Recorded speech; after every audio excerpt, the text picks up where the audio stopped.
অষ্টম দিনে কেমন চলছে মেগাস্টার শাকিব খানের বরবাদ সিনেমা হলে? হ্যাঁ সাকিবিয়ানরা, আপনাদের প্রশ্ন কিন্তু এটা যে শাকিব খানের বরবাদ কিন্তু অবশ্যই প্রায় 8 দিনের উপরে কিন্তু হয়ে গেছে। তো অবশ্যই অষ্টম দিনে কেমন চলছে সিনেমা হলে শাকিব খানের বরবাদ। তো ভিউয়ার্স, অবশ্যই এই বিষয়টা নিয়ে আমরা কথা বলবো। লাইক দিয়ে সম্পূর্ণ ভিডিওটা দেখতে থাকেন, চ্যানেলে নতুন হলে সাবস্ক্রাইব করবেন। তো চলেন ভিডিওটা শুরু করা যাক। ভিউয়ার্স, অবশ্যই শাকিব খানের বরবাদ অষ্টম দিনে কিন্তু এসে বেশ হাউসফুল চলছে বাংলাদেশের সকল সিনেমা হলে। হ্যাঁ সাকিবিয়ানরা, অষ্টম দিনে মেগাস্টার শাকিব খানের বরবাদ সারা বাংলাদেশের সকল সিনেমা হলে কিন্তু অবশ্যই হাউসফুল শো চলছে। সিনেমা হলে রাজশাহী, শেরপুর, তারপর আবার ঢাকার মধুমিতা সিনেমা হলে বেশ হাউসফুল চলছে শাকিব খানের বরবাদ।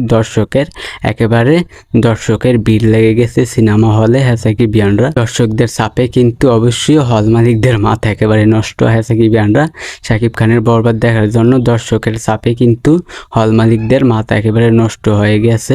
তো ভিউয়ার্স, বেশ হাউসফুল চলছে শাকিব খানের বরবাদ সিনেমা হলে সারা বাংলাদেশের। শাকিব খানের বরবাদ কিন্তু অবশ্যই ভিউয়ার্স বড় ধরনের একটা ইতিহাসের দিকে যাচ্ছে। হ্যাঁ সাকিবিয়ানরা, শাকিব খানের বরবাদ পূর্বের সকল রেকর্ড ভেঙে কিন্তু অবশ্যই নতুন রেকর্ড গড়তে যাচ্ছেন মেগাস্টার শাকিব খান। তার বরবাদ দিয়ে আগের সকল রেকর্ড ভেঙে একেবারে নতুন বড় ধরনের একটা ইতিহাস করতে যাচ্ছেন মেগাস্টার শাকিব খান।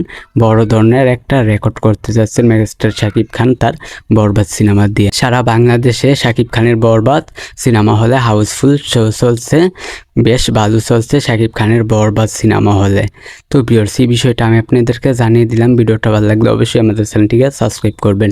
আজকের ভিডিও পর্যন্ত, পরের ভিডিওর জন্য সবাই অপেক্ষা করতে থাকেন। ফুল ভিডিওটা দেখার জন্য সাকিবিয়ানরা সবাইকে অসংখ্য ধন্যবাদ।